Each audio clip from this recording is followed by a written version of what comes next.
श्री गुरुभ्यो नमः. अंतर्ब्रह्मच्या माझा प्रवास या व्हिडिओ सिरीजमध्ये आपल्या सगळ्यांचं मनपूर्वक स्वागत आहे.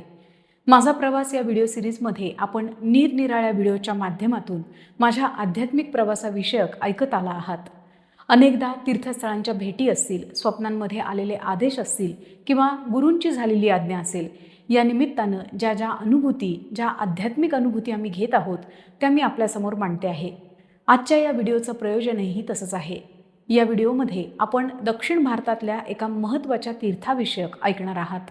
आपण माझा प्रवासच्या अंतर्गत जे व्हिडिओ ऐकलेले आहेत त्यामध्ये अनेकदा तामिळनाडू राज्याचा उल्लेख ऐकला असेल.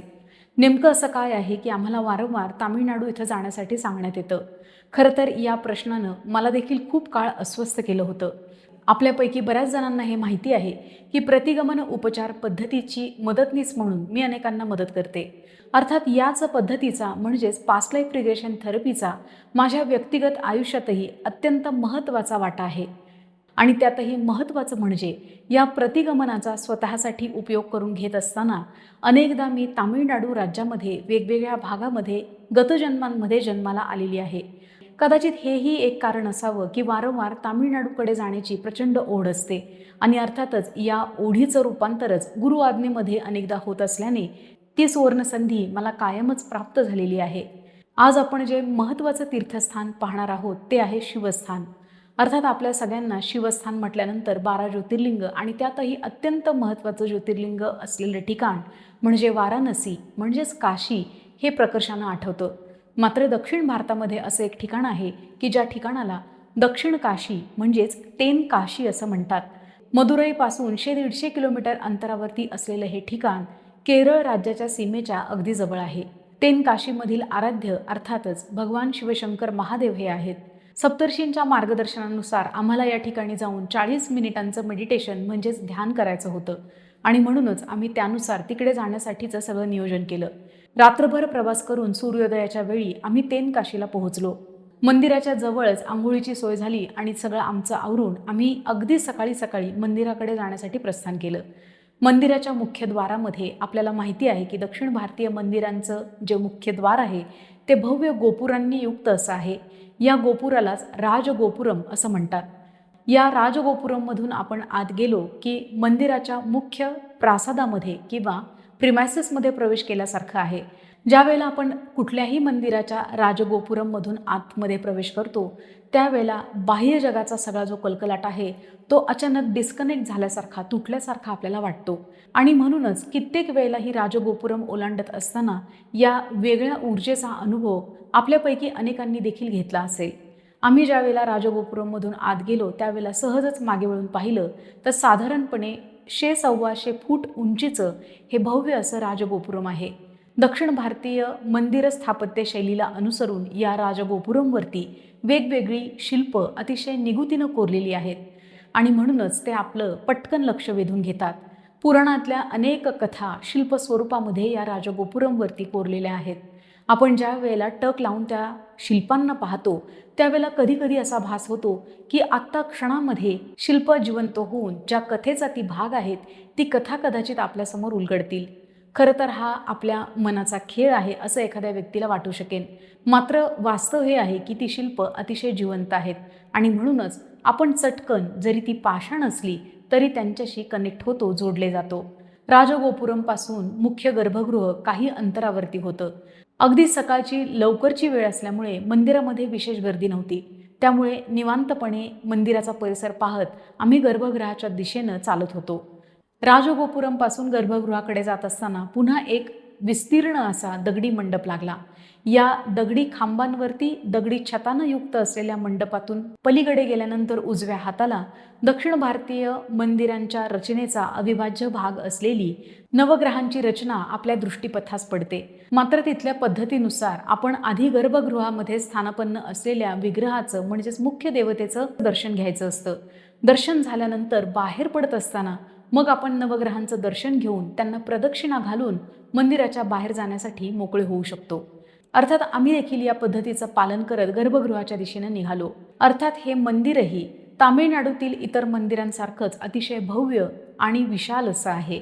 मंदिराच्या गर्भगृहाकडे जात असताना पुन्हा एक भव्य असा दरवाजा आपल्याला ओलांडावा लागतो.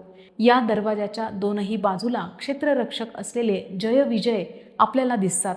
आपल्याकडील मंदिरांसारखे ते पुरुषवर उंचीचे नाहीत, तर किमान 15 फुटांपेक्षा उंच, तशीच बलदंड शरीरयष्टी असलेले पाषाणातले हे जय विजय पाहणं देखील एक वेगळाच विलक्षण असा अनुभव आहे.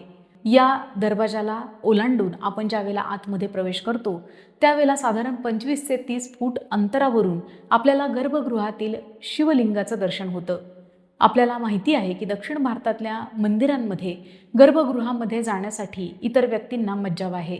एवढंच नव्हे तर आधुनिक प्रकाश योजना देखील या गर्भगृहांमध्ये लावण्यात आलेली नाही, तर तेलाच्या दिव्यांच्या मंद प्रकाशामध्ये आणि मुख्य विग्रहाच्या मागे लावलेल्या असंख्य आरशांच्या प्रतिबिंबामध्ये उमटलेल्या प्रकाशामध्ये आपल्याला आतल्या मूर्तीचं, विग्रहाचं किंवा शिवलिंगाचं दर्शन घ्यावं लागतं. अर्थात हा अनुभव देखील अतिशय रोमांचकारी असा आहे. खरं तर या गर्भगृहामध्ये गेल्यानंतर आपलं चित्त, आपलं मन, आपल्या भावना अशा रीतीने शांत होतात की कदाचित नवख्या व्यक्तीला या शांततेची भीती वाटू शकेल. मात्र ज्या व्यक्तींना ध्यानाचा किंवा शांत बसण्याचा, मौनाचा अनुभव आहे, ती व्यक्ती या ठिकाणी आल्यानंतर एका वेगळ्याच ऊर्जा प्रवाहामध्ये प्रवाहित होते. खरं तर तिथे 40 मिनिटं बसल्यानंतर जे काही झालं ते मी आत्ता आपल्याला सांगू शकत नाही, कारण ते माझ्या स्मरणात नाही.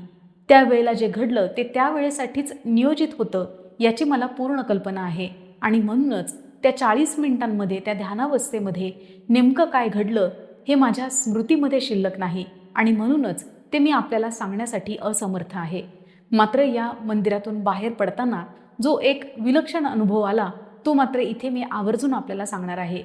गर्भगृहातील शिवलिंगासमोर 40 मिनिटं ध्यान केल्यानंतर आम्ही दोघे पती पत्नी तिथे साष्टांग दंडवत अर्पण करून बाहेर पडलो आणि नवग्रहांना प्रदक्षिणा करून त्यांचं दर्शन घेऊन मंदिराचं मुख्य गोपुरम असलेल्या राजगोपुरममधून बाहेर पडलो.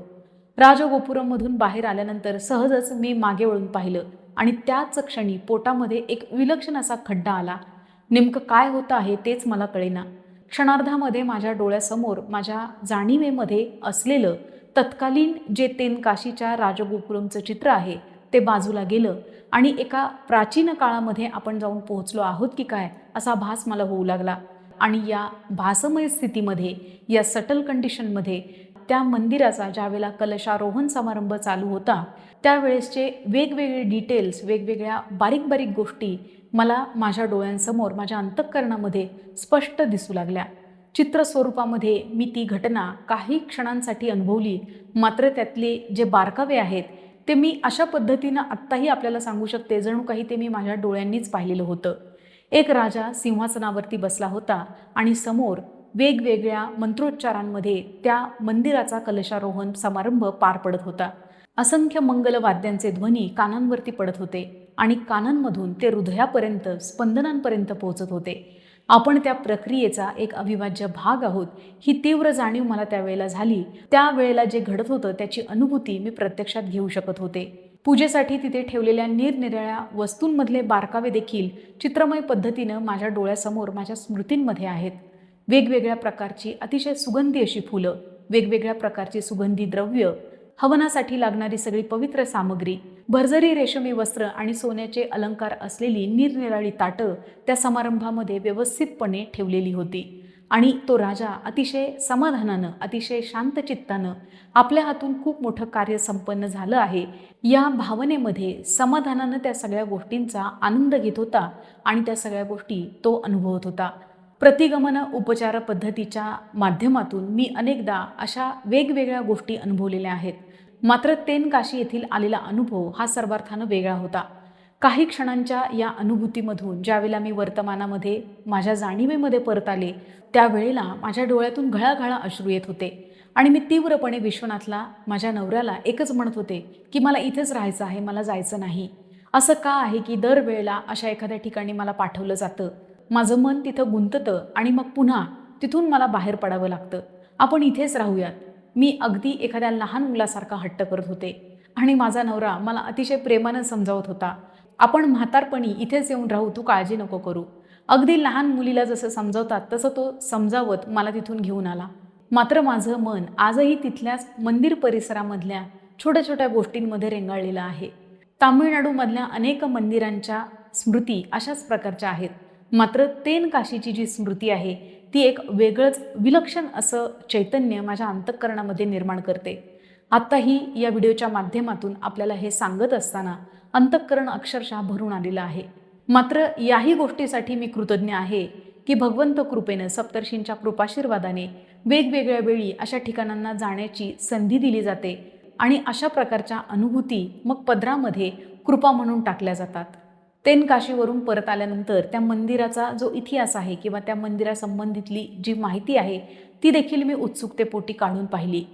पराक्रम पांडियन या पांडियन डायनेस्टीमधल्या, पांडियन राजवटीमधल्या राजानं ते मंदिर बांधलेलं आहे आणि त्या मंदिर स्थापनेमागचा जो इतिहास आहे तो अतिशय विलक्षण आहे. हा राजा स्वतः शिवभक्त होता. तिथल्या आख्यायिकेनुसार एके दिवशी त्याच्या स्वप्नामध्ये भगवान शिवशंकर स्वतः प्रकटले आणि त्यांनी तेनकाशी येथे माझं स्थान निर्माण करावं अशी त्यांना आज्ञा दिली. आणि ज्या भक्तांना, दक्षिणेतल्या ज्या साधकांना उत्तरेमध्ये जाऊन काशी येथील विश्वनाथाचं दर्शन घेता येत नाही, त्यांनी तेनकाशी येथील विश्वनाथार यांचं दर्शन घ्यावं अशी आज्ञा करण्यात आली. या मंदिरामध्ये स्थापित केलेलं शिवलिंग हे स्वयंभू असं आहे, म्हणजेच ते मानवनिर्मित नसून ते प्रकट झालेलं आहे. राजाला स्वप्नात दृष्टांत झाल्याप्रमाणे चित्रा नदीच्या काठी हे शिवलिंग राजांना सापडलं आणि मग त्यांनी या मंदिराची स्थापना करून शिवलिंगाची स्थापना गर्भगृहामध्ये केली. असं हे तेनकाशीचं श्री विश्वनाथार मंदिर. महाराष्ट्रामध्ये आपल्या सगळ्यांना भौगोलिकदृष्ट्या सह्याद्री माहिती आहे. या पश्चिम घाटाचा पायथा अगदी तेनकाशीच्या जवळ आहे.